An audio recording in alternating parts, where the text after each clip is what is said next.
The Arizona Cardinals offense behind Jacoby Brissett and 320 yards passing have their best performance of the season, but still not enough. Yeah. They fall to the Indianapolis Colts as the defense folds down the stretch for their fourth straight loss.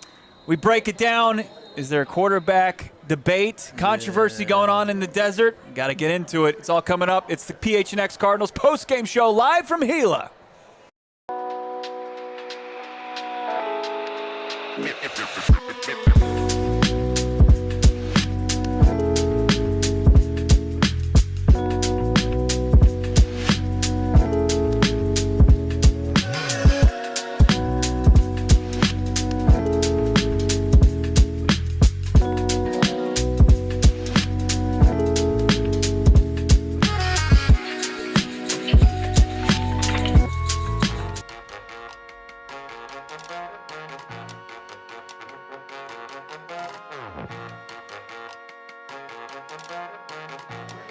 Hello and welcome in. It's the PHNX Cardinals post-game show, your premier Arizona Cardinal podcast. I'm Johnny Venerable. That's Bo Brack. We're live at Gila River Resorts and Casinos at Wild Horse Pass. The Arizona Cardinals, despite a valiant effort from Jacoby Brissett, fall for their fourth straight loss, 31-27 to the Indianapolis Colts. Bo, so much to break down. I want to remind everybody, hit that like button, subscribe to PHNX Sports. We got two presenting sponsors today. Of course, our friends at Gila and our friends at Bet365. Never ordinary. Download the Bet365 app today. Use the bonus code PHNX365. When you sign up, choose your offer, Bo. Find out why it's never ordinary with Bet365. Yeah, that's right. New way to break your heart, reach into your chest cavity and pull it out. The Arizona Cardinals now offensively couldn't get it done, where the defense has been the one at the end of games that has been on the field when they get walked off. This time it was Jacoby Brissett throwing to Trey McBride. Looked like there was lots of contact in the end zone. Officials decide not to throw any laundry on the field, even though they were pretty pass happy throwing it earlier in the game. But the Arizona Cardinals, without that, turnover on downs, and they lose to the Colts 31-27. Brissett, unlocking a part of this offense we haven't seen for a while, 320 yards passing, the 2 touchdowns. But, Johnny, as we pointed to the offense the first 5 games, here in Game 6, we point to the defense for their shortcomings. Really disappointing. If you would have told me the Cardinals scored 27 points, I would have thought the defense would have played a big part in that. I would have thought there would have been takeaways. I would have thought that there would have been maybe defensive touchdowns, and this is very on brand for the 2025 Arizona Cardinals. They cannot put together a complete team performance, Bo. Yeah. They can't show up for their fan base. They can't allow themselves in a week where you had to have it for your head coach, and your head coach had to have it for himself, frankly. You couldn't show up and say, you know what, we're going to make Daniel Jones uncomfortable. We're going to force errant throws. If you're Budda Baker, we're going to secure what could have been a pick 6. On top of that, so many penalties, so many mistakes. This almost makes it worse in a close loss, because it's like Jacoby Brissett is a revelation. He was unbelievable. Outside of an errant interception in the red zone, he was fantastic, and it still didn't matter. And again, for a team right now that's looking for any reason for hope, Bo, they're just 2-11 in their last 13 games against teams with winning records, and then compound that now, 4 in a row. Good teams don't win 4 in a row, and this season is spiraling. Lose 4 in a row, excuse me. This season's spiraling out of control quickly.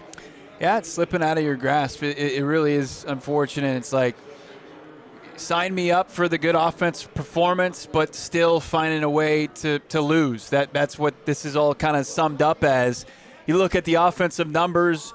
Brissett, just after kind of a pedestrian first half, gets going right out of the gates, out of the halftime locker room, and don't look back. But your defense, for the first time, it puts you in a position where you had to be perfect. Yeah. And like earlier in the season, you could succeed offensively with your, by not being perfect. But in this game, you had to be.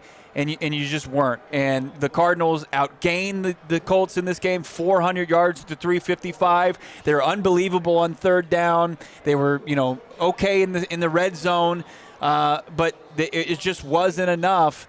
And it's the back-to-back scoring drives, touchdown scoring drives that ended up sinking you and sending your 4th straight loss. And now you have to pick up the pieces still at 2-4. You start the season out 2-0. Now you're 2-4, and just finding new ways to lose. And now, like, the offenses are here. Like, you were able to avoid playing, good offenses to start this season, and you blew the opportunity to stack a couple wins. Now you're going to have to play offensive football, and your defense isn't going to be where it was at the top of the conference as far as points allowed. Yeah, I feel like right now we look every week and we try to ask ourselves, what do the Cardinals do well? And we thought, well, the defense at least is a good unit. They lead the NFC in points per game allowed, and you're in a position where keep games close. They almost felt like they collapsed on themselves. They did collapse on themselves in the second half. The fourth quarter resume for the defense can't be ignored now, and you couldn't use the excuse that I've made consistently is the offense hasn't put them in a good position all year. No, they just got gutted. And again, like if you're looking for optics with this coaching staff and you're Jonathan Gannon, it's like your bread and butter is defense, and you're going up against Shane Steichen, and your offense does enough for you to win this game. Theoretically, you need to be able to come up with one stop. And they were not. I would argue the defense was not competitive in the second half. You mentioned it on the touchdown drive to seal the win for Indy. Like they only approached like 1/3 down. Right. Like when the Colts had to score, they went through the Cardinals like a hot knife through butter. Like it was never like, 4th and 8 miracle throw or a savvy play on 3rd and long. Like when the Colts were like, no, we're done screwing around. Even to ice the game. Right. How many times we've seen the Cardinals just concede drives offensively where it's just like, we'll just punt it back to you. The Colts were like, yeah, you're not getting the ball back. Yeah. We're not letting you win this game. So it's a very disheartening situation that the Cardinals face because, yes, we're going to talk about it, quarterback controversy, but here's where I'm at with that. Does it even matter? Like, Jacoby Brissett's going to start games, I think, moving forward for this team. Does it even matter when you're 2 games under 500 and when this coaching staff could be blown out at the end of the year depending on how this season finishes? It's like you're going to have probably a different quarterback next year. So that's the hardest part for me. If you had won this game, you could say, okay, we got some mojo, we're 3-3. This division, Bo, everybody's got 4 wins but you. Yeah. But you want to hear a gross stat? Yeah. Because we all remember this back in the first year under Gannon and Rollis and the Arizona Cardinals. They had a lead going against the Giants early in that season, and Daniel Jones and the Giants offense scored on every possession in the second half. The Colts and Daniel Jones scored on every possession in the second half, outside of the end-of-the-game scenario where they just ran the clock out. So they go 3 for 3. They go 5 for 5. Daniel Jones-led offenses in the second half against the Cardinals are 8 for 8 in scoring drives. Dating back to when they played with the Giants. Yeah. I mean, you can't get off the field without surrendering points to Daniel Jones. And give credit to Daniel Jones. Like, he's having a career resurgence, but it's not that effing good. So find a way to get off the field. They just couldn't do it. And your offense played their best game of the season. And that's the topic of conversation, guys. I see you in the chat. We're going to get into it. We're going to talk about the quarterback play. But yeah, it just is. It's deflating to get that performance, to go up in that game late, but then found a new way to lose the game. Yeah, it's. I think Jacoby Brissett right now gives you the best chance if this is what you get every week, but we don't know that. Yeah. So I think here's how this is going to go. I think this is very much going to be like a week-to-week thing. Yeah. And if Jacoby tempers off, then you probably stick Kyler Murray back out there. But it certainly gives you a window now. Like Kyler, we don't see him against Green Bay. Do we see him against Dallas? Like this is. I mean, they haven't thrown for 300 yards, and they've barely eclipsed 300 yards this season. Yeah. The targets for the receivers, I mean, Zay Jones, 5 for 79. McBride, 8 for 72. Michael Wilson, 4 for 44. Marv, 2 for 32 before leaving the game with a concussion. Like, they had good distribution of the football. And the passing game was competent, which it has not been. The run game even looked better. So, again, like, these are nice problems to have when you win games. When you don't win games, it almost feels like a moot point. It's like talking about a home. It's like, hey, I got to change out the tiling of my house or my backsplash, but the foundation is rotting away. Like that's what it feels like right now. Yeah, I mean, there weren't going to be any moral victories. Like you've lost the luxury of those. When the expectations were what they were going into the season and then you start 2-0, but then you lose 3 straight, like there is no moral victories. A loss is going to be a loss. Right. And regardless if you see improvement on one side of the football, and you did from the offense, but then you saw a step back from another. And is that going to be something that, snowballs going forward as the offenses get more, high-flying, as we saw today? I mean, look, the Colts are one of the best offenses in the league, and they're going to probably stay there just because they have that balance. But, to not be able to get off the field in the second half, that's a problem against anybody. I don't care if you're playing, the Kurt Warner-led, Rams, greatest show on turf. You got to find a way to get off the field without surrendering points. Hit that like button for our X Factor player of the game. Of course, who else would it be? Jacoby Brissett. 227-44 for 320, 2 touchdowns, just that interception, and then was pretty solid on the ground as well. 3 for 19, 6.3 yards per clip. Was as good of a performance, backup or otherwise, that the Cardinals have had at the quarterback position this year. Yeah. It was probably the most efficient quarterback performance. No shot on Kyler Murray, but Jacoby Brissett looked really comfortable throwing the football. 44 attempts, a season high. I would imagine that's the highest a Cardinal quarterback has thrown in at least a season under Drew Petzing. So again, he warrants another start. That's a conversation that's going to continue. I hope it's not a moot conversation where it doesn't matter, but I'm fearful that's going to be the end result. But for Jacoby, this receiving core, they look comfortable. You got to keep playing them until otherwise, I think. I think you can do it under the guise of Kyler Murray needs to let this injury heal and heal correctly. Right. But you can't deny how well the offense moved without Marvin Harrison Jr. Yeah. No Marvin Harrison Jr. And Jacoby Brissett's out there standing tall in the pocket. He's even making plays, when he's under duress and he's under pressure and he's scrambling for 12 yards on a big play. But, for him to stand in there and, he started the game in the first half, he was 10 for 21, and then he comes out through the first 2 drives and he's 10 for 11 for over 100 yards and 2 touchdown passes. Right. He made it hey, this is what it's supposed to look like, and you can't deny that. And a tip of the cap for Brissett for being, on his game like he was today, because it put the Cardinals in a position to win this game, and they couldn't do it because their defense couldn't come up with the stop. Yeah, disappointing. We continue the conversation. Do the Cardinals have a quarterback controversy? And what's next for Jonathan Gannon's club ahead of the Packers coming to town? Hit that like button. It's PHNX. Appreciate everybody watching right now. Appreciate our friends at Circle K. Circle K is going to do you right regardless if the Cardinals get it done. They're getting it done for you via their meal deal matrix. They've got the $3, $4, and $5 meal deal matrix. I love the $4 one. Circle K breakfast sandwich, hash brown, right, and a drink of your choosing. Polar Pop, iced coffee, Bang energy drink, anything 16 ounces. I mean, what can you get for $4? Not a lot. How about the $3 meal deal? Hot dog, Tornado, Frito-Lay's chips, Polar Pop, fantastic. And then the $5 meal deal, 2 slices of za, any 20-ounce soda or Polar Pop, 44 ounces. Join the Inner Circle for free by downloading the Circle K app today. Terms and conditions apply. At participating locations, visit CircleK.com, Bo, for more details. Right here we have Three Amigos Organic Blanco Tequila. And the thing I like about Three Amigos is there's a tequila for every situation. Yes, sir. This is where we're taking an L. Right. There's a tequila for eating the dub. Right. And there's tequila for mixing. There's tequila for shooting. There's tequila for sipping. Yes. And it all is Three Amigos. We love it. Around here, we cheer hard. We celebrate harder, and it's always great to keep it local. That's why Three Amigos Tequila is the staple for any Arizona fan, whether it's the Suns, the Cardinals, Arizona State, U of A.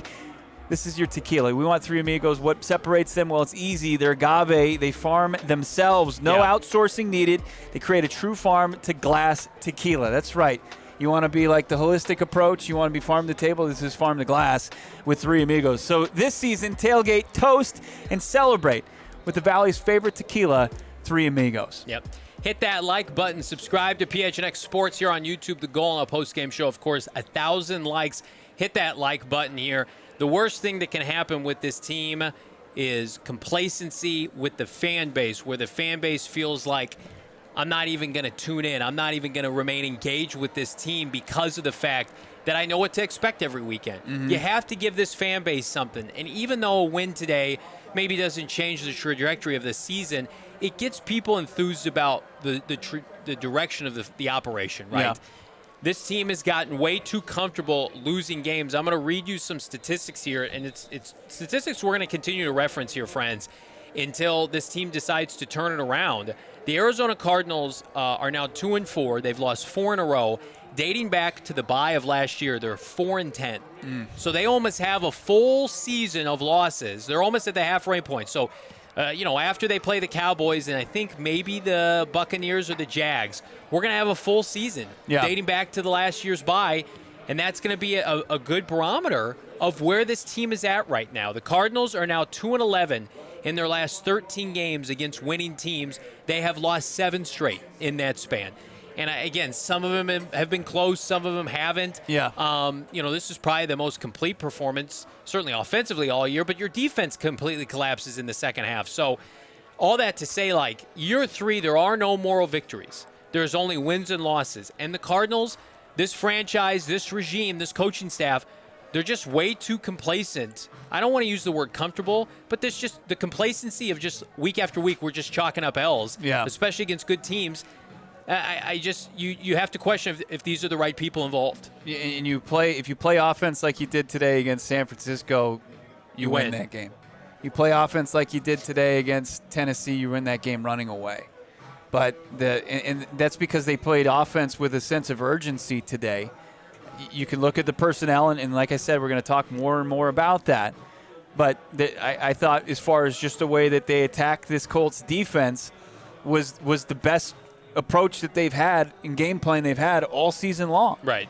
And they came out of the locker room, and you could feel that urgency. Like, they were running to pass. Yeah. They were a pass-first offense, even without Marvin Harrison Jr. So, yeah, it's like the offense, I hear you, like the offense looked better, but it was in a losing effort, and like those are – that's not – you're not going to take the moral victory or anything like that. It's just you're 2-4. You are what your record says, and you've got to pick up the pieces – on the fly in Week 7 when you're taking on a very good Green Bay Packers team. The road doesn't get any easier. Like, the easy road already happened, and you kind of fudge that up. Really disappointing, because here's where we're at with this regime, Bo, is like you can have things to build off of, but if it's not building toward winning, it doesn't matter. Like, you can have performances like this, and frankly, Josh Dobbs had a couple of these in 2023, and it's like, ahead of schedule, and you were competitive against a good team, and look at this box scores, scouting statistics and all that stuff. That's great in 2023. Right. Even on the front end of 2024, when you're playing the Bills tough and you shut out the Lions in the second half. I'm sorry, it's October 12th of the third year of the rebuild, and you keep losing. That's a problem. Like, the beauty of the NFL is this is a year-to-year league. This is a what have you done for us lately, not for now.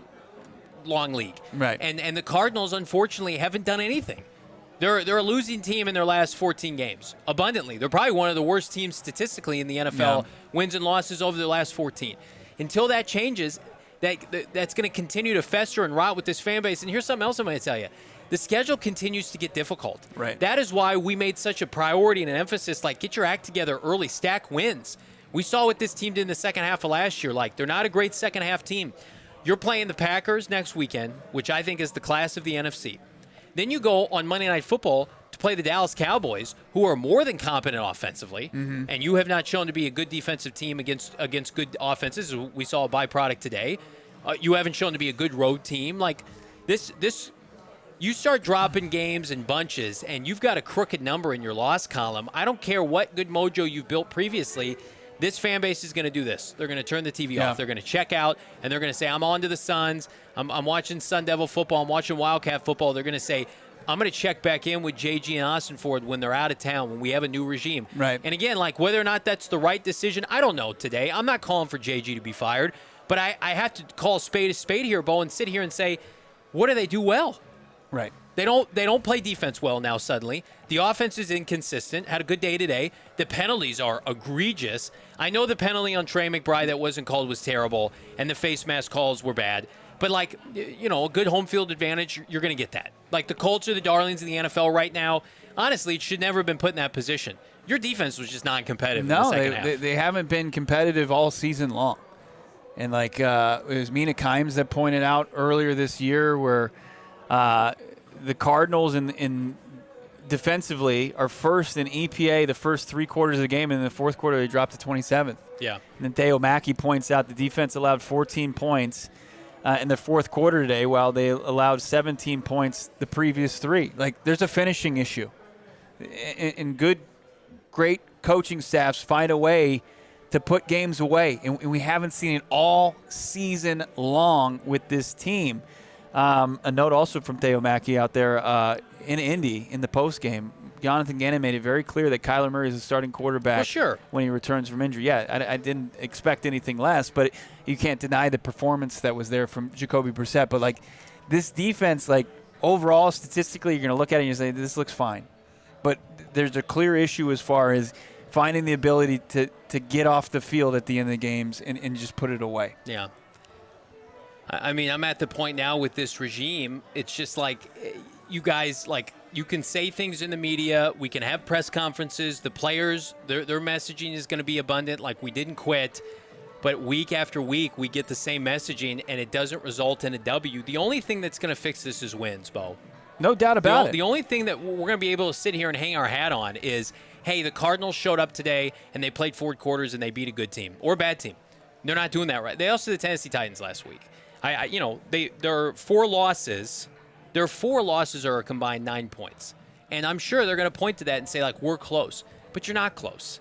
This is the NFL. This is not college football where Ohio State can boat race Illinois or Iowa can put up 32 points unequivocally. And, yeah, like ASU doesn't have Sam Levitt, so they lose by 30. It's like, no, this is the NFL.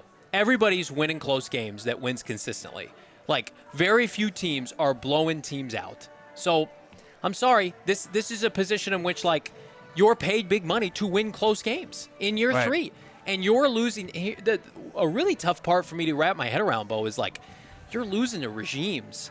Like, the Colts were dead before this year. Right. We laughed at this. Now, they've coached and they've gotten their act together. Right. They're doing what we thought. They're having the season that we thought the Cardinals would have. Mm-hmm. And then same thing. It was like, okay, let's look at this from a perspective of Tennessee last week. That coaching staff, the Walking Dead, you lost to them. Right. You almost lost to Carolina. You almost lost to New Orleans. You lost to Mac Jones. You lost to a regime with Sam Darnold that took over the same time as you.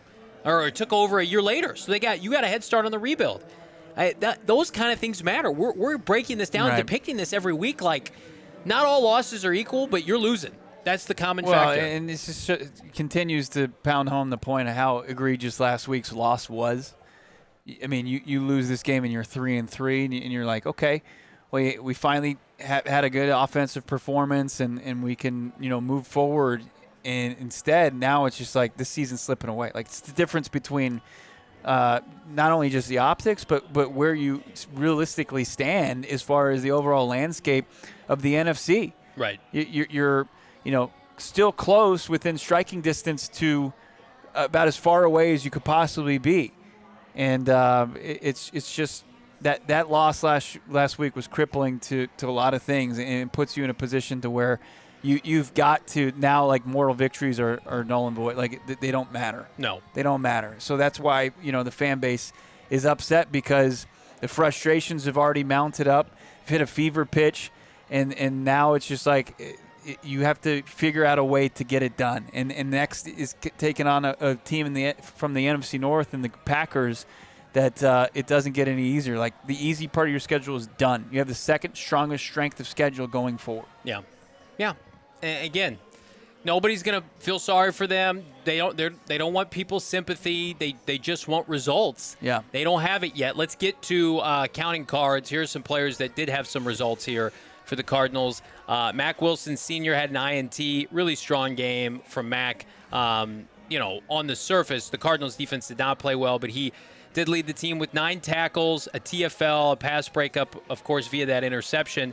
And that was a play. You don't like to see him in coverage on Josh Downs on 3rd and 8 in the red zone. That set up the go-ahead score. But Mack Wilson, you can't fault him for that. I mean, it's just you're going to take the speedy wide receiver over the Mike linebacker, wouldn't you? Yeah, it's one of those things where, like, if you're going to win this game, you're going to have Mack Wilson Sr.'s pick end up in points.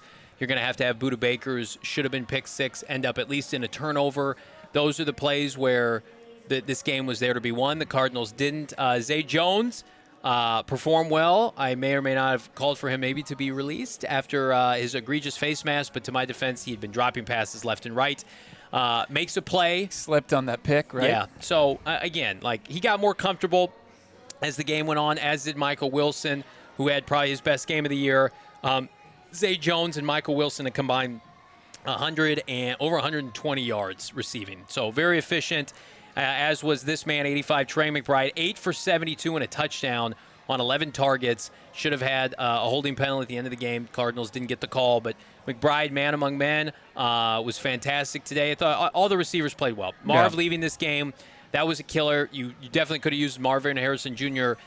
In that red zone possession at the end of the game. Would have made a huge difference, I think. But hopefully Marv is able to go, and we're playing week to week with concussions because they're serious stuff. So, yeah, I mean, there are individual performances that you can commend, but, you know, it's hard to get too high or too low on anybody when it consistently results in you losing games. Yeah, look, 11 targets, 8 catches for Trey McBride, 72 yards in the touchdown.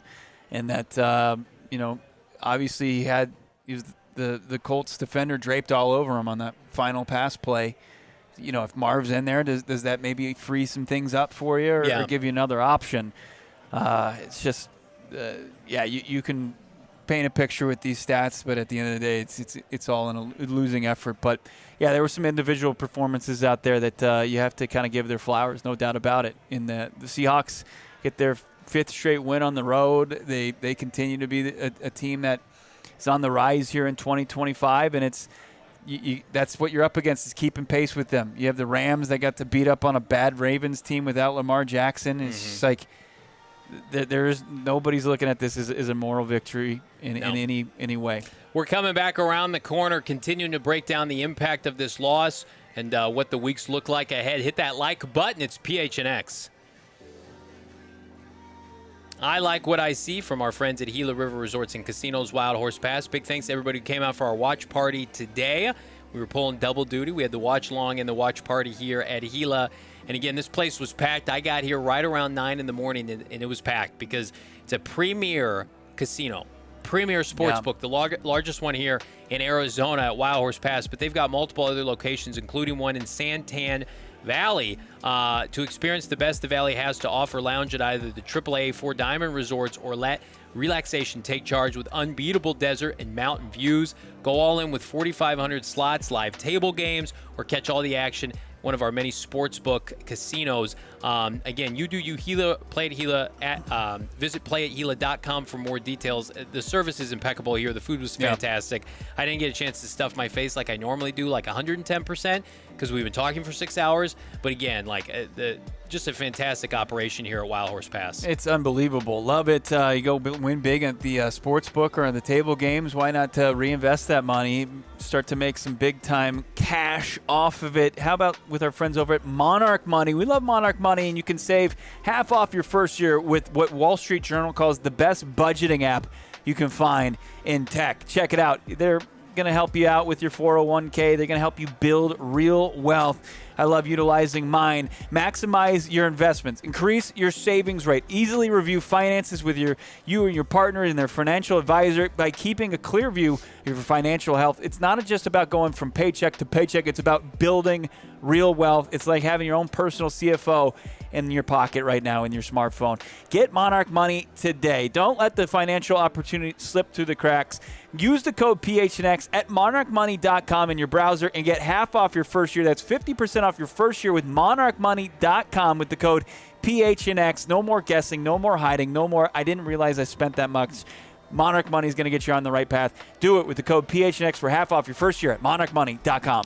Hit that like button. Big thanks to everybody that joined us for our watch-along. Our watch party was fantastic. Again, added a bunch of new members. And again, this community remains strong while the Cardinals, well, they are anything but right now, losing their 4th in a row. Let's keep things going here. Let's count some cards if we could. Noah Man, brought to you by our friends. Almost. There we go. Brought to you by our friends at Desert Financial Credit Union. Big thanks to Desert Financial Cardinals. I think that this has to be the first time this year they had more total yards than their opponent, and were significantly more effective throwing the football. But as you can see, 150 for Indianapolis. A lot of that was Jonathan Taylor and Daniel Jones effective running the football as well. Third down efficiencies. I mean, this is where if you're a Kyler Murray skeptic, Jacoby Brissett, 9 of 14 on third down, and I think the common yards per completion or the common yards to gain for a first down was over 6, which was significant. Cardinals win time of possession, which, of course, is a meaningless stat, but we review it anyway. So, again, you win this game, it's like, here are things to build on. You did this well. You did this well. Right. I mean, the Cardinals are going to be a very, run sporadic team moving forward. Maybe until Trey Benson comes back, if you add a back, I thought Bam Knight showed some good stuff today, Bo. He was effective with his carries, 11 for 34, but the days of 150 on the ground and Kyler and James, leading the way, those days are over, partially because those players are hurt, but also we've established this, without Clayton Adams, and I'm a broken record saying this, you're not a good running team. 24 for 88, 3.7 yards per clip.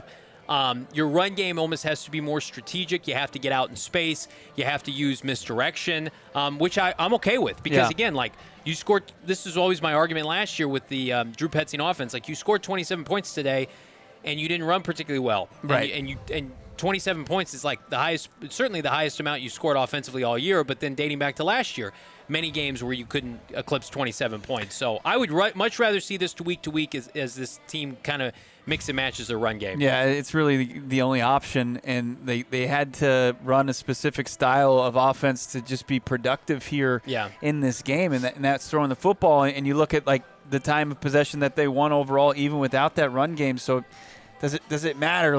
Would it put you in a position to win that football game? No, it wouldn't have, because you couldn't get the stops defensively to put the ball on your offense's hands to salt that clock away. Just that opportunity didn't exist. Could it turn your scoring drive from 309 to 340? Right. Does that put you in a position? No, it probably gives you less time at the end of the game to go and try to engineer a game-winning drive. It's just, this is reality. This is life as we know it as far as this offense goes, and it's not going to be leaning into the run game, unfortunately. Would it have helped in the first half? Maybe. That's probably where you said, hey, if we ran the ball effectively a little bit more, maybe this game looks different. But, the offense that they ran today, I think, was optimizing their personnel. Yeah, I mean, Marvin Harrison Jr. plays this game. He probably has a good statistical line. This was one of the hardest. I think this is probably the worst loss of the year because it was the most consumable, complete game that they played offensively. Oof. And we have too much competition for that one. Huh? I know, for worst loss of the year. We got 4 of them that they're all rough. From the Niners and not being able to generate any offense throughout that game to the Titans game to just. The finding multiple ways to gift wrap that to the lowly Titans to this one.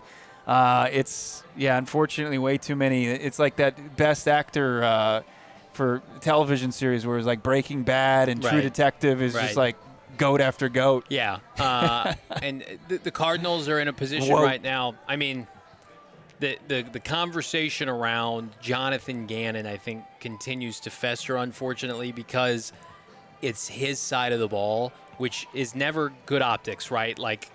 It's easy. The Drew Petzing critique, for me and a lot of people are going to quiet this week. He bought himself some time. Congratulations. Drew bought, people aren't going to watch his presser on Tuesday and roll their eyes and say, well, here's more tired coach speak. He's actually going to be able to talk about a decent performance and say, this is why we had success here. And this is why, that's not going to be one of the most panned, pressers of the week. What's going to become is from your head coach tomorrow and probably in the post game, and then what?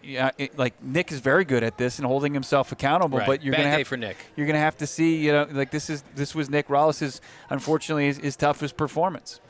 Again, it's when the offense finally gets it together, Nick Rollis has a bad game. I mean, it's just But again, I think to your point. I don't know if that's a byproduct. I think a lot of Nick Rollis and I think a lot of the Cardinal defenders, the Cardinals hadn't played anybody good offensively all year. The closest thing I think was the Seattle game. Seattle's getting it going, but they're scoring 20, 24 points per game. That was pretty on brand for them. The Cardinals are going to start facing teams like the Packers can put up crooked numbers. The Cowboys, I know they lost today. It's there are teams that are going to be able to blink and score 24 to 27 points against the Cardinals defense. So, and again, we haven't talked about this. I put this on Twitter, but I think it bears repeating. Like, this is where no Walter Nolan, brutal. No Darius Robinson development, brutal.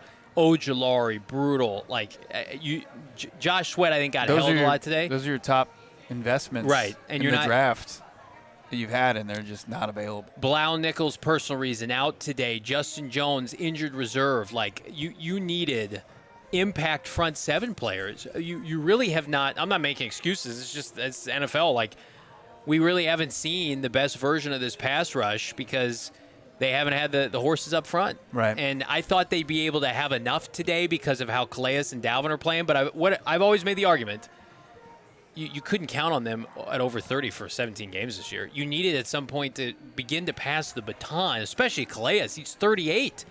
And it's like, Walter Nolan, where's his pup window? He's not even practicing. Right. And then Darius Robinson's out with a pec. They didn't put him on IR. Like, the D-line, it's been good this year, but today it was not good. Right. And it was a very, very big indictment on the lack of young players that have developed thus far under this regime. Yeah, your ability to create pressure by just rushing four, it wasn't there. And like Jonathan Taylor going for, what did he have, 123? He combated that. It kept them at bay. And when you're going to face good running backs, you're going to face a good running back next week in Green Bay, it's going to create that balance. And it's going to, if you don't create and generate your own pressure and make, in this case, get Danny Dimes off the spot, next week Jordan Love, those are good guys that are going to terrorize you as far as passes downfield.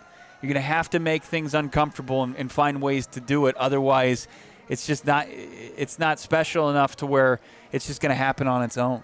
Really disappointing outcome for the Arizona Cardinals. We're back around the corner to continue the conversation. Hit that like button. Your super chats are coming up. It's PHNX. But first, I want to tell you about our friends at Rally House. They've done such a phenomenal job getting us geared up for game day.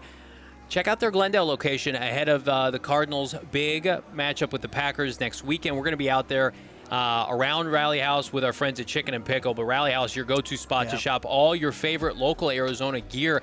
Tens of thousands of products to shop from. Again, they've got locations Tempe Mesa and then the Glendale location, which we are huge fans of. Again, if you haven't checked them out, they've got hats, jerseys, drinkware, signage, coolers, even sunscreen.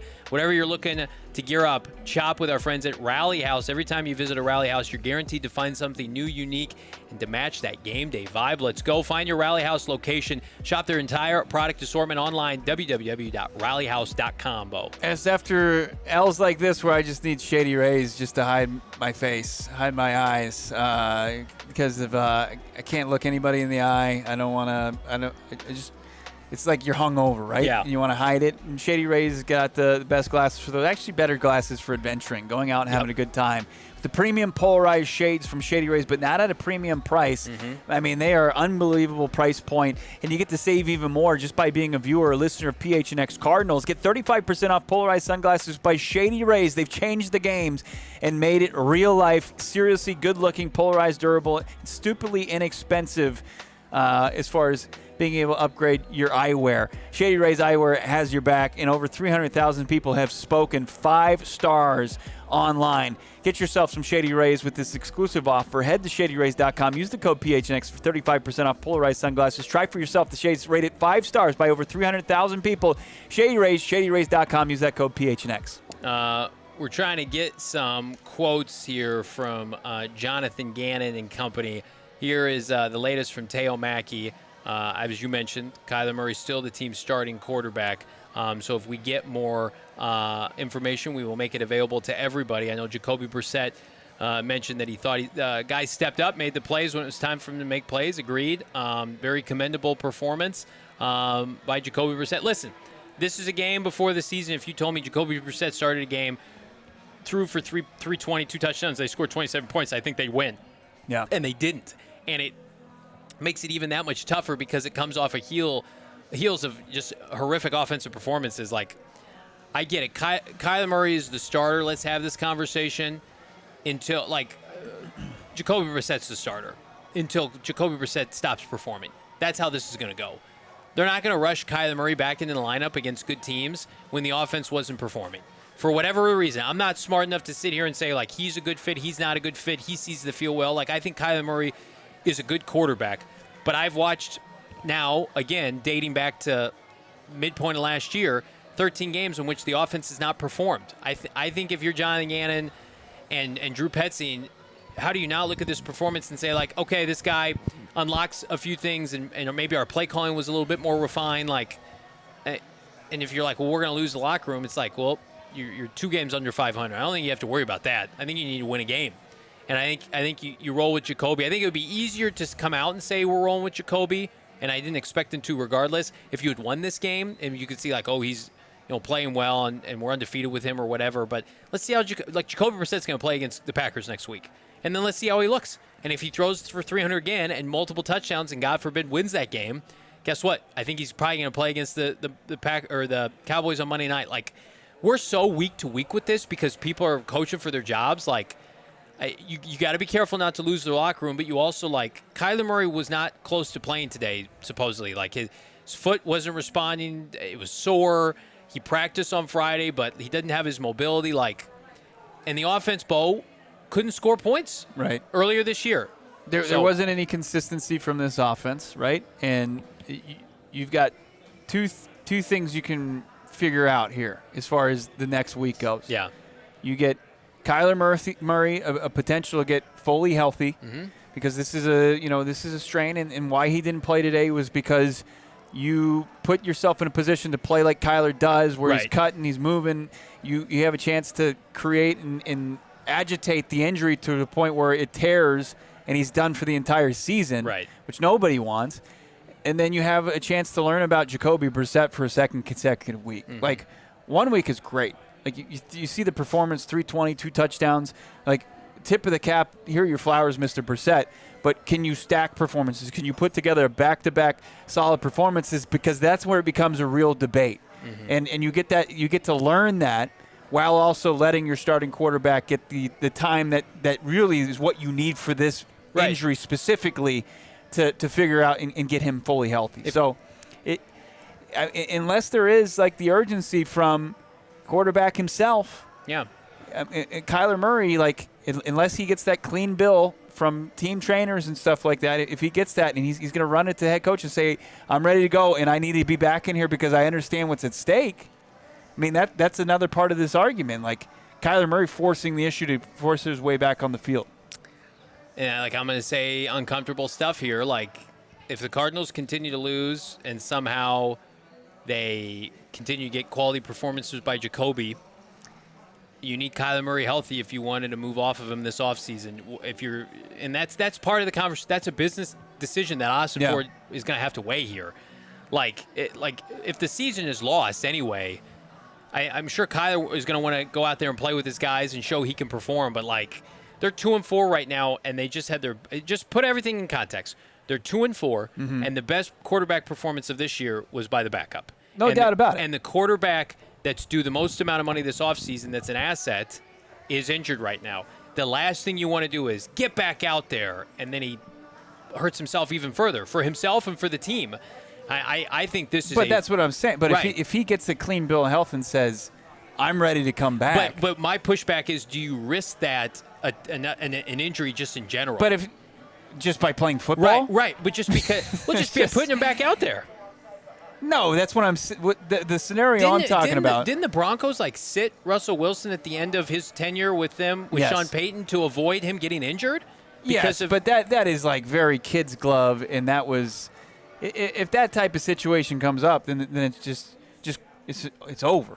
Why? It's over. Is it over when if they 2-6 at the bye, or 2-6 or 2-5 or whatever? Like, I'm talking about if the season is lost, right, and there are multiple games under 500, and they still have to play the Rams, and they have their toughest games away, ahead of them.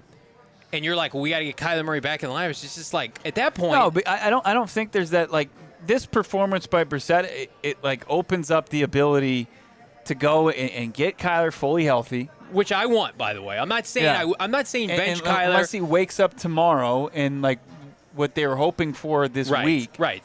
where they just, he's got a clean bill of health and he's ready to go. But yeah, I don't think I'm making my point well enough. My point is, if the season is over and you're so many games under 500 and Kyler Murray is coming back from an injury and like you're going to be taking a quarterback high, it's like, and would you risk playing him for fear of injury because he's a tradable asset? Because if you don't, then I don't think you can cut him if he's injured. I mean, it just compounds a lot of questions. At some point, if you lose enough games while he's out, like you have to start thinking about next year. The coaching staff won't, but you've already been shown, and this is a damning example today, is like Jacoby Brissett can play in this offense with your regime right now. It's not like the drop-off of Joe Burrow and Jake Browning, right, where it's like, this is damning, we have to get somebody else in here. Right. Like, Jacoby Brissett is more than capable. That's my only thing. It's just like, what if the season gets lost to the point where there's no saving it? You're just going to put Kyler Murray back out there knowing, like, Gannon could be gone, Petson could be gone.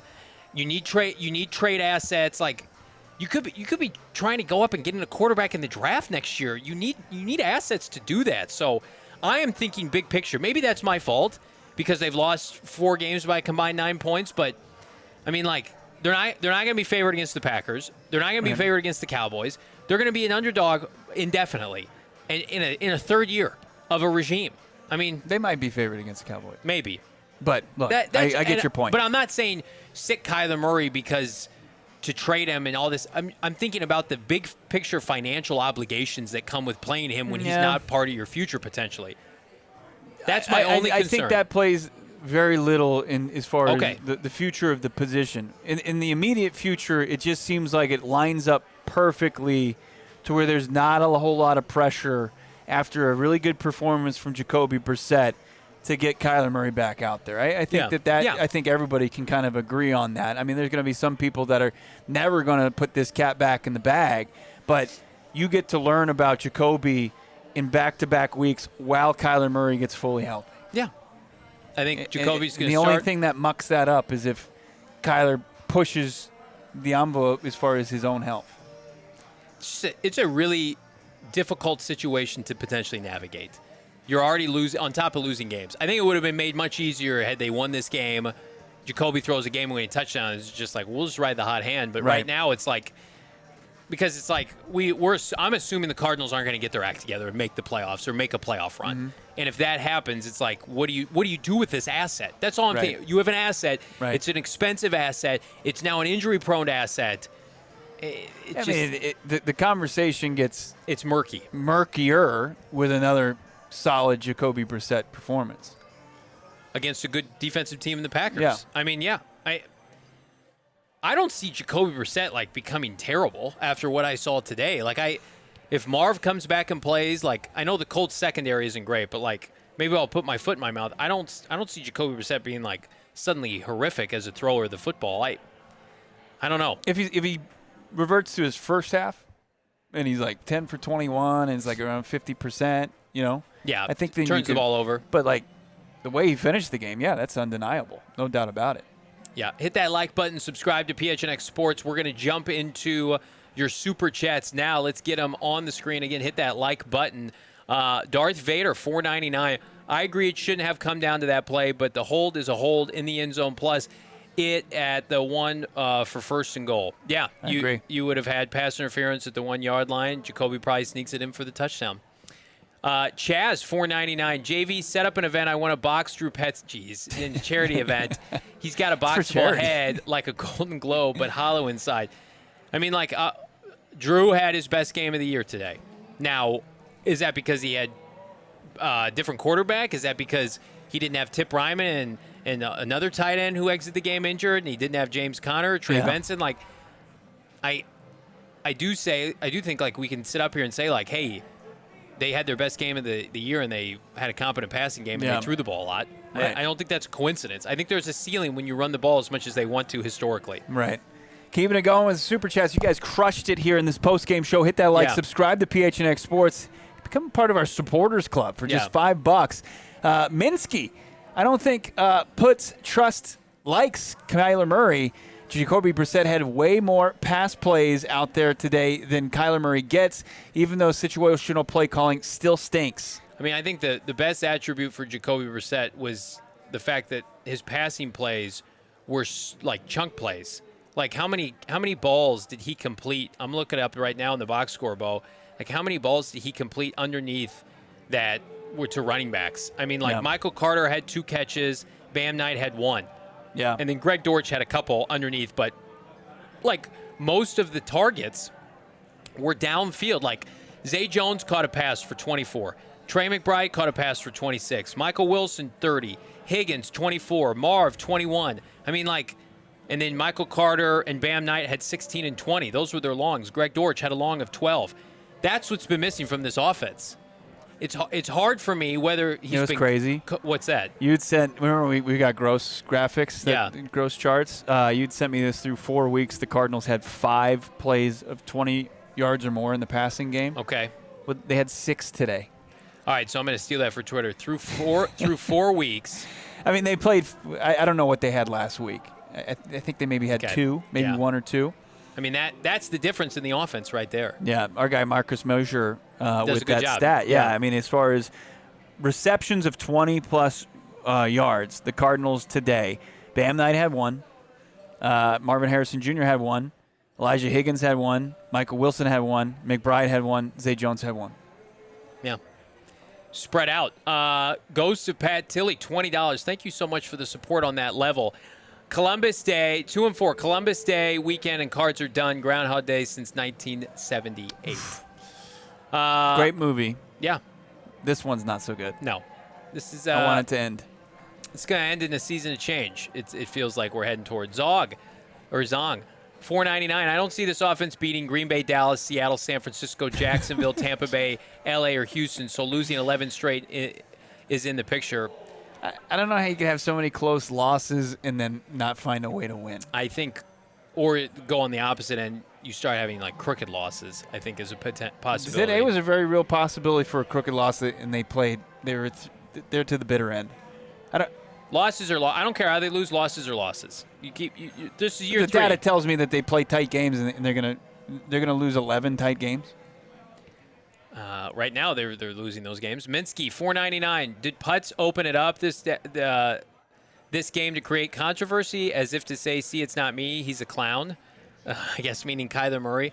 No, I mean, like I don't think it's that deep. This is a win for people who don't like Kyler Murray. It's a great day for the Kyler haters. And again, that's my issue with like thrusting him back in this lineup. I think you just need to really take your time, and if he's when he's healthy, you need to assess what the big picture suggests. Mm-hmm. That's my only argument. Is like if the big picture suggests that you're done and you're trying to get a draft pick. I know they don't tank, but Jacoby can start for the rest of the year. Like if Kyler Murray is healthy and it's like week 4 or 10 or 12 and he's fully healthy and wants to play and you're like 6 games under 500, like I'm not going to rush him out there. That's my only argument.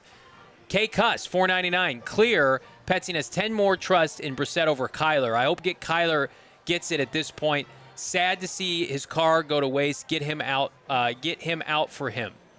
I would say right now, the likelihood of Kyler Murray being back next year is slim at this point. But that was already the case before his injury as they continue to lose games. The only way that unequivocally he was going to be brought back is if they made the playoffs or he had good statistical numbers and you can build off of it. Losing and then also not being available, that's a tough combination, Bo. Yeah. Keeping it going, Easy No Steroids, $2. Thank you, Easy No Steroids. 45 pass attempts plus downfield shots. Pessing propaganda. Let's see if he does it. Let's see if he can do it 2 weeks in a row. But I'm with Easy No Steroids. Like it's convenient because it happened today when it had to. KR Gordon, 08, not slipping away. It's gone. I think a lot of Cardinal fans are of the mindset like the season's over. I'm not going to say that because they have to play 13 more games. The Rams are 1-4. But here's what you can't do. You can't look at the division, even though I posted the divisional standings for dramatic effect. You can't look at the division and say, oh, this team lost and this is what's happening. Like, Cardinals just have to worry about themselves. Yeah. But, again, they go back home next week, which they've been good historically under Jonathan Gannon, but it's been tough. Sean Scott, JB, put up more points in passing yards than Kyler Murray. Yeah, you can't ignore that. Fact. I'm not going to sit here and argue that. Darth Vader, $4.99. The refs were pro Colts. Go back to watch the game and see how many flags they did not throw on the Colts through the entire game. It's called a home field advantage. Cardinals would love to have that. That's what comes with a franchise. I know they haven't been winning much lately, but yeah, the league loves the Colts right now. You would have had to make it an emphatic win to win that game. Yeah. And your defense played like shit. So the Cardinals didn't lose the game because of officiating, but they weren't done any favors, no doubt about it. Jonathan, Steven, $5. There's no QB controversy. Petzing still needs to be fired ASAP. Jacoby played really well, but I really believe Kyler would have won that game. This is fair assessment. Here's where I'm at, though. Petzing will tell Gannon if he thinks Jacoby Brissett gives him a better chance. And if Petzing's not telling Gannon that, and they're saying, well, Kyler could have performed like that too, then they'll put Kyler back in. They'll tell you with their actions who they believe is the better QB. I mean, I don't know if Jonathan Gannon comes out post-game and is so emphatic with, the Kyler Murray. He'll play when he's healthy like he was if he didn't have a good sense of, what the play caller thought or what the team thought. Jonathan Castro, $4.99. Brissett standing tall, letting it rip, knowing he's going to get hit, something Kyler hasn't and will never do. But also Kyler Murray, he possesses great athletic skill. It's been the way he's played his entire career. It's something that's benefited him in his playing career. So it's tough, and it's you got to find a fine line if you're built like that to when you have to ditch out or when you need to stand in the pocket and make the throw. And it proved that Jacoby Brissett, as far as where he was in with that approach in this offense, it really worked out. Brian, $9.99, going toe-to-toe with arguably a top-5 team in the league is refreshing, but the win was right there. Take away this, we may or have a chance to keep it close or even win against the Packers. I think they'll be encouraged by the performance today internally. I'm sure they'll be disappointed with how the defense played. I expect the defense to play better next week, but can you duplicate this against Micah Parsons-led, Green Bay defense?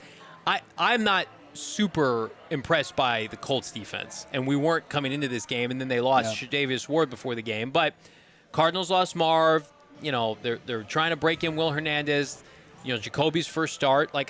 I expect a competitive game next weekend. I couldn't tell you if the Cardinals are going to win, but I'll check right now as Bo reads this next super chat. I think the spread in next weekend's game will probably be about 6-7 points, probably. Okay.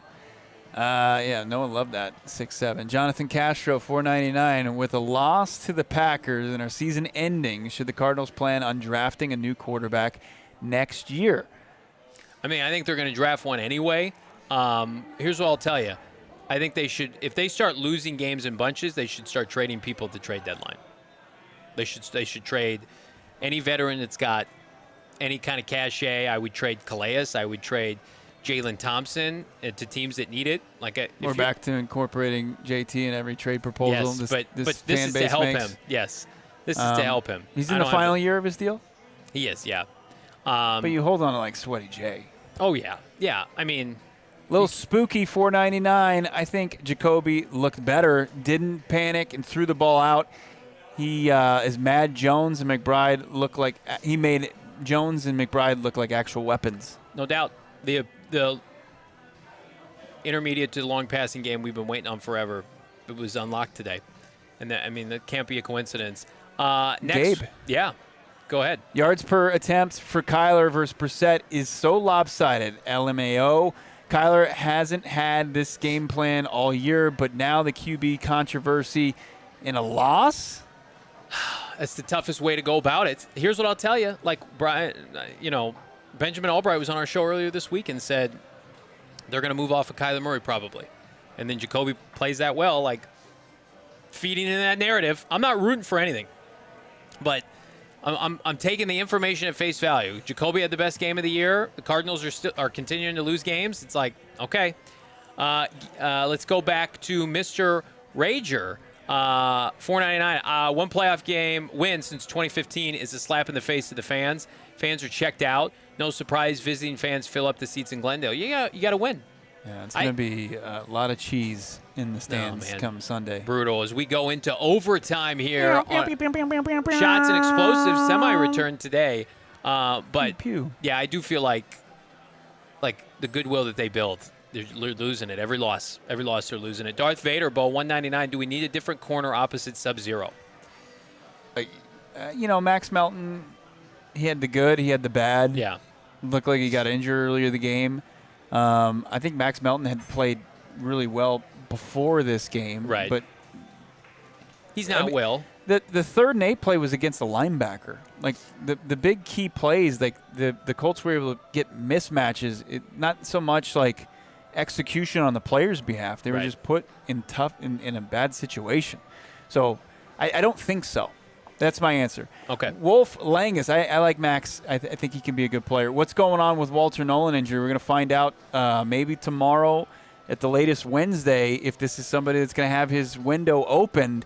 Because if you get it open now, you get a practice week, and then you get a bye week, and then you get Monday night. So you get a long runway for Walter Nolan, who didn't have any training camp, hasn't played since mandatory minicamp. Wolf 199, or excuse me, Nick, QB2 needs to be invested in bye-bye Kyler. Well, Jacoby's under contract through next year. I mean, like, they're trending toward – they're going to be in a position, guys, if this season continues like this, they're going to have a top 10 pick. Yeah. What do you use with a top 10 pick? Quarterback, when you don't have clarity at yours. That's the NFL. That's NFL 101. And again, my only argument is if Kyler Murray – if the season is lost and Kyler Murray's healthy, like, do you put him out there for fear of injury? Because he's an asset. There are going to be teams that are interested in Kyler Murray. Does he fit your timeline? Does he fit this offense? I think those are all fair questions. When was the last time Drew called 50-plus pass plays? Well, I think 44 has to be the most. You read this next Super Chats. He had 41 in the Seattle game. Okay. I'm going to look at Kyler Murray's passing numbers here, and I'm going to tell you the last time Kyler Murray threw for more than 44 times. But you go ahead with these Super Chats. Because he had 41 attempts against Seattle, but he scrambles a bit. So I'm sure he had, as far as pass plays, 45. He had 41 against Seattle, and then last year his highest attempts were 48 in the Rams loss. So that was the last 300-yard passing game. So 48. He had 45 against the loss against Minnesota. That was it. So just 2 last year. He only had, I believe, 2 300-yard games last year, which were Miami and then, of course, the Rams game with 9 points. But, I mean, passing yards only matter if you're putting the ball in the end zone. And then the year before, he had 1 game. So he's got 3 outings in the last season and a half with more than that. Doug Nalick. All right, let's go with that. Here, thank you for your $2 super chat. So much. Here in Indy, defense soft and clutch again. Yep. Horrific fourth-quarter performances. Yeah. Just can't explain them. Baharo, Browns fan said Jacoby Baker in 2022. Seriously. Well, here's the issue. Jacoby looked great today. He's a backup for a reason. Does he even out over the next couple of weeks? We're week to week with all this. We're week to week with Kyler, Jacoby, Petsine, Gannon. Like, this roller coaster is not going to stop here, but unfortunately, what also isn't stopping is bundles of losses, Bo. Brissett is shown throughout his career he can have good performances. Has he been able to string them together consistently to be a QB1? Yeah. I mean, 10 years in his career, and he's a quintessential backup. Like that gives you your answer there. Dana Ball Knower, $10. Thank you, Dana. Vokalek injury forced Petsing to open up the passing game. Remember, Vokalek was injured on the opening kickoff, right? Jacoby played well, but let's not pretend like K1 didn't play his best when Drew was forced to run 11 personnel in the previous week. This is a stat from Pat Thorman on Twitter. Jacoby Brissett today, 320 yards, 2 touchdowns. The last time Kyler Murray did that was 34 games and nearly 3 years ago in Week 8 of 2022. That was before Petsing. Yes. Chris Talks Sports, who's been along with us throughout the watch along and hanging out. Thank you so much for your super chats. Chris saying, my takeaway is this offense looks better when you put the offense in your QB's hands. The ball was in Murray's hands the first half last week, too. Good point. How about this? Former Cardinal play-by-play color man Ron Wolfley saying Jacoby Brissett operated this offense better than what we've seen from Kyler Murray this season. And he's talking about potentially sitting a healthy Kyler Murray. So this narrative's out there. Like, we're not we're not talking about this just for clicks. Like that. No, we knew this narrative was going to come with a good performance. Right, for sure. Chris, thank you so much for that one. David, $9.99. Hey, guys, terrible loss for sure. I totally agree. Brissett was amazing, but it's only 1 game for sure against the Colts that were down a starting cornerback. I would keep Kyler on a short leash, though. I think that's smart. I think you keep Jacoby on a short leash, and you just say, hey, Jacoby, can you do this again and again and again? And if he can, and if he's putting together quality performances, what's the rush to bring back Kyler Murray? My question is, until Jacoby gives you a reason to sit him, don't rush a quarterback back that was having an okay year, not a great one. When you look at this injury, it's typically it's a grade 1, we think, right? If he was that close to playing this week. Yeah. A mild case mid-foot strain. It's usually 1 to 2 weeks. Why not see what you got with Brissett in this offense and let Kyler heal, get a second game off plus the bye week? It just sets you up to find out maybe some more answers here without forcing anything. Either way, any angle that you take, you're not forcing anything with Brissett. You're not forcing anything with Kyler. A Genius Curl, thank you so much, $10. Very generous. Arginus. My brother Charbel is a big Kyler fan, and he's crying because he knows Kyler is done after today's game. I don't know if he's done for this year. I'd probably still bet on him starting another game for this team, but I do think his tenure with the Cardinals is on track to be over after this year. The Cardinals are headed toward a lost season right now, pending something unforeseen, a top draft pick. He's an asset. The timeline isn't there. We've made the argument, he may not be the solution, but he's not the problem. And so when the performance is so vast with Jacoby Brissett, it's just, did the Cardinals miss their window with Kyler Murray? I think is going to be a what-if question we ask ourselves. Barring, one of those undeniable runs, barring that, and that's I think the chances, regardless of good play. I'm talking about putting you back in the playoff picture and playing at a very, very high level. There's going to be more questions going into the offseason, and you're gonna have to point to why things didn't work out at this part of the season and why you came up just short, and you can't run it back. It's over. Play calling, quarterback, somebody's head's gonna roll after year 3 and no playoff appearance. Yeah. Hopefully it's also not Jonathan Gannon. Dad's drinking again, $4.99. Conservative play calling is embedded within the staff. Really makes me question JG a lot more. Monty, in my opinion, is the only one safe. I think Gannon and Ossenfort will both be safe after this year. I think, pending. I can't speak to 10 straight losses if that happens, but let's see. Let's see what their final record is. I think Drew will be gone regardless of how the season finishes. I don't think there's any way you can bring Drew back, and then also that they'll have a new quarterback. Yeah, that's where we're trending toward. How about Just Jay? Trade K1 to New Orleans for Kamara, Jordan. I think Cam Jordan in a 4th. I don't think that there's any trade Kyler at the deadline. No. That's just not going to happen. I think because then you're one play away from Keaton Slovis being your quarterback. Yeah, but at that point it doesn't matter. But yeah, I'm with you. It should always matter. You should never be one play away from Keaton Slovis. Well, they should get another. Go get somebody. Go get somebody off the street. I don't care. But yeah, listen. I think you should trade players at the deadline. I don't think anybody's going to have Kyler Murray's not going to have a market at the deadline. Yeah. But Kyler Murray will have a market in the offseason. He'll have a market in March, and whatever that price is. And here's something else that's interesting. Jacoby plays well even in losses. You're going to be able to say to your fan base hey, Jacoby is our veteran until we get a draft pick. Yeah. Which was our question for Benjamin Albright earlier this week about you can't just trade Kyler without clarity. And I don't love Jacoby Brissett coming into your offseason program starting for you, but if you have a top 10 pick and there are a ton of quarterbacks in this draft, you're going to have an avenue to go get one. You can just say we're going to do what's best for our team, and then you trade Kyler Murray. Yeah. Thank you to Theo for this $1.99 super sticker. How about going to Bootsy?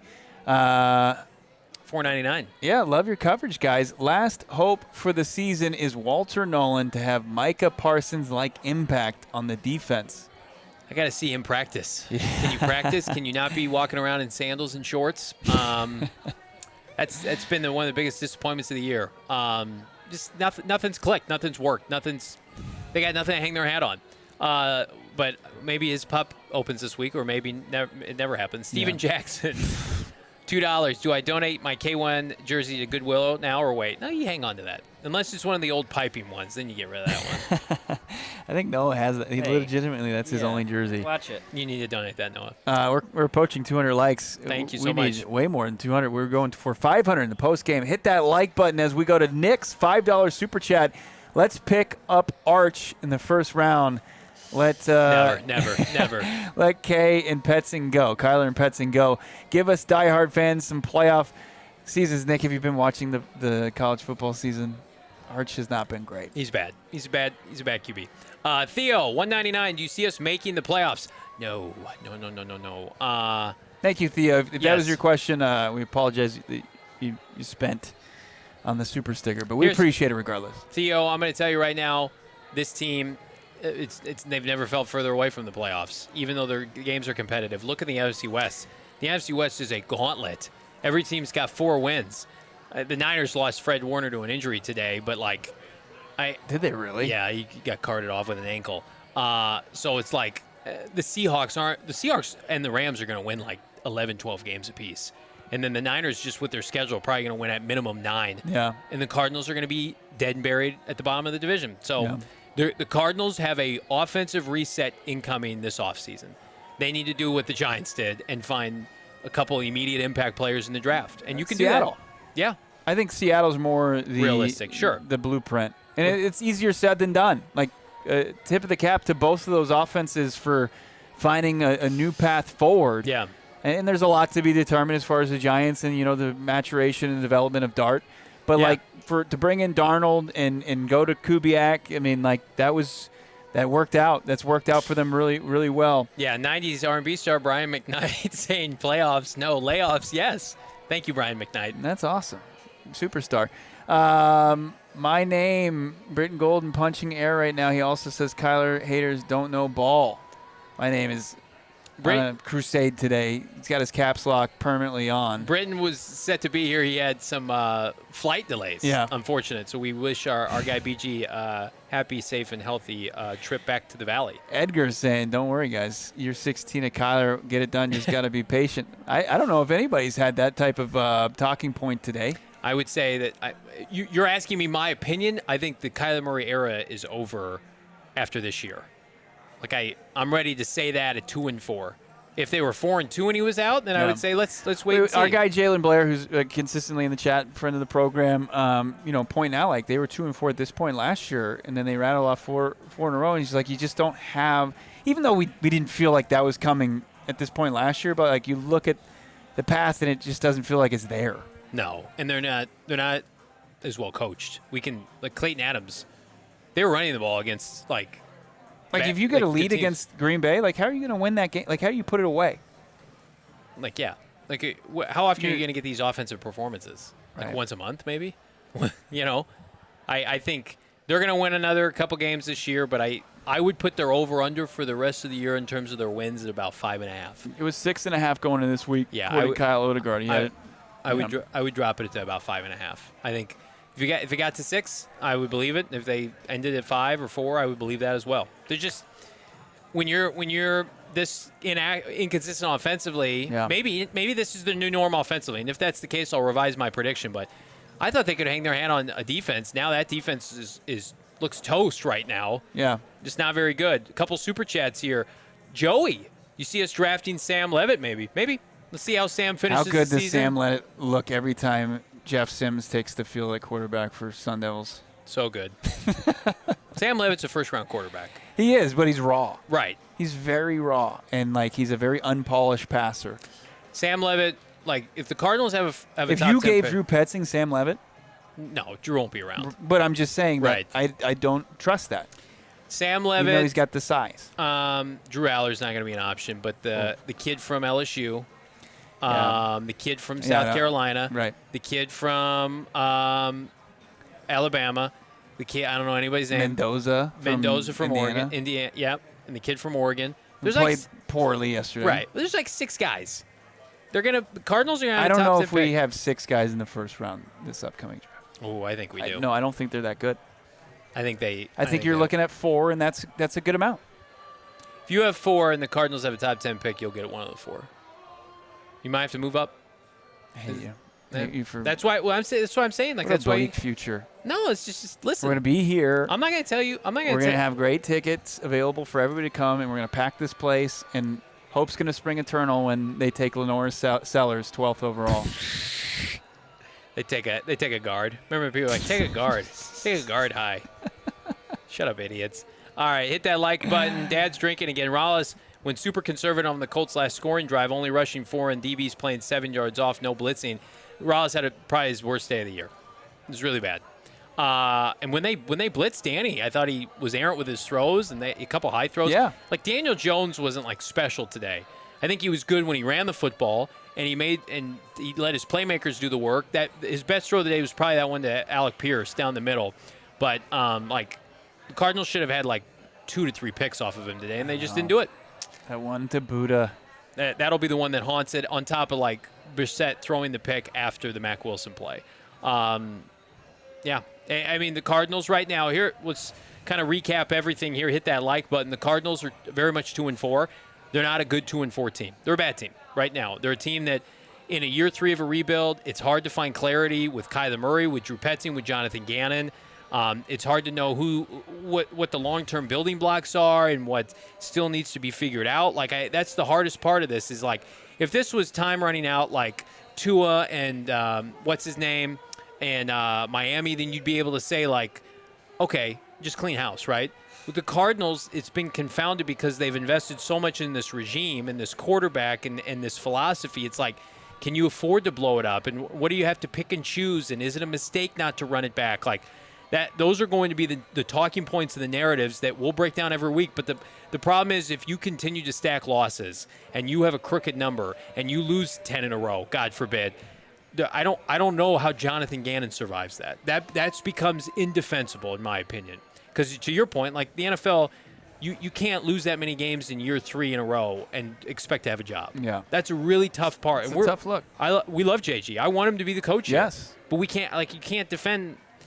You got to win games. This is not. You're not grandfather. Just because we like you and you've come on our show and we've had Kyler Murray on our show. Like we like these people. This is a production league. I told Bo like I would rather. I don't want this, but I would rather the Cardinals coach hates us and he's like the Cardinals are like undefeated. Sean Payton's kind of a little bit of a tough guy to get along with. Yeah, but he wins. Kind of an ass. He's a winner. Yeah. Like I want my team to win first and foremost. Like our access be damned. And I hope regardless of how this plays out, like the Cardinals and their team and their players still opt to talk with us because I think it's important because this audience right here, 800 people, wants the skinny of what's going on. Why did this derail so poorly? Right. And now it's like you can point to multiple factors, like after today. Yeah. Before it was the offense. No question about it. It was the offense that cost them there the first, 3 of 5 games. Could have been all 5 of 5 games.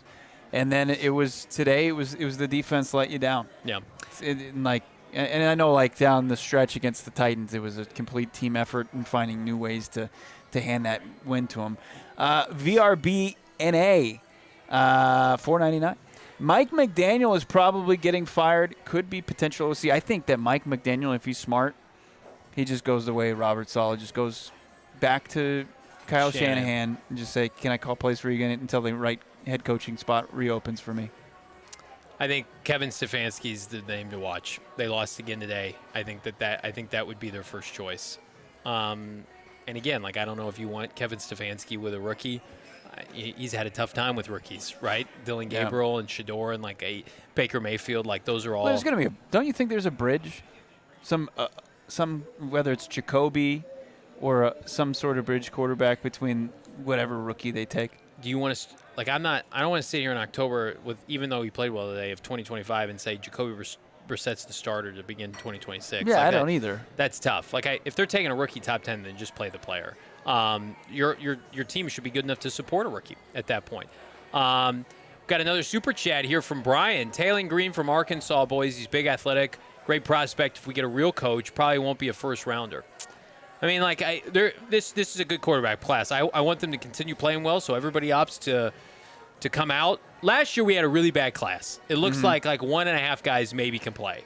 Cam Ward, it's too early, and Jackson Dart looks good. Like. It's usually every other year. They're going to have quarterbacks that are going to be hot this offseason. Jets are going to potentially have the first overall pick. They'll take somebody. And then, like, how many games do the Cardinals win? If the Cardinals win 5 games and they're, like, picking in the top 7, like, they're taking a quarterback. They're going to try to get a quarterback. You're not starting – unless somebody becomes available like Darnold-esque in the offseason, who would that be? That person doesn't exist right now.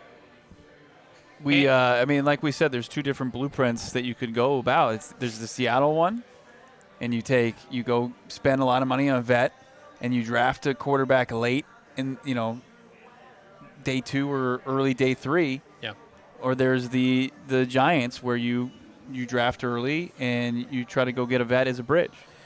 Chris Talks Sports 199. Nice chatting with you at Campo. Calais trade soon. I mean, he declined to get traded out of Miami last year when that looked like it was a lost season. At one point, I know they were in it till the bitter end, but it wasn't trending that way. I think he's a very loyal guy, and he's true to where he signs his name and to a contract, and he came back here to end his career here potentially. I don't know if he just wants to go be a rental, a hired gun somewhere, just to finish his career. Hit that like button. Subscribe to PHNX Sports here on YouTube. Big thanks to everybody in the chat. Crushed it with your super chats, your likes. Big thanks to our friends at Gila River Resorts and Casinos here at Wild Horse Pass. Got a big tailgate next week and a chicken and pickle ahead of a Packers showdown. Who will be the starter going into next week? I think we know. Can the Arizona Cardinals get it together, Bo? We're going to have a VOD dropping tomorrow morning, getting more into this quarterback debate. Look for that. Of course, subscribe to this channel. Get those alerts set up so anytime we drop content, you are notified about it. Thank you to everybody that tuned into our entire coverage today. As we started at 9:30, it's now just past 2:30 in the middle of the afternoon games. But thank you to anybody who's hung on through us or tuned in at any point. It's been despite the outcome of the game, it's been a banner day for us at PHNX Cardinals. Graham jumping in. Yeah, Graham, $5. How many wins do you guys reckon we'll need to keep each of the 4 below? JG, Monty, Drew, Kyler. I think Drew and Kyler are gone. So it comes down to how many games does Jonathan Gannon and Monty Ossenford need to win. I don't know if it's a total of the amount of games. I honestly do believe, how many games do they lose in a row?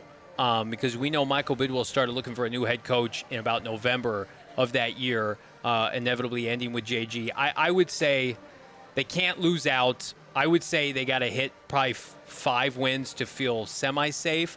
A win here, a win there. I'm being serious. 5-12 feels like the baseline. That's just 3 wins. I mean, they're going to play the Bengals. They're going to play some of – do they win 5 games, but they lose every game in the division, right? That. Those are in question. I think optics are a big part of this. Win-loss with optics.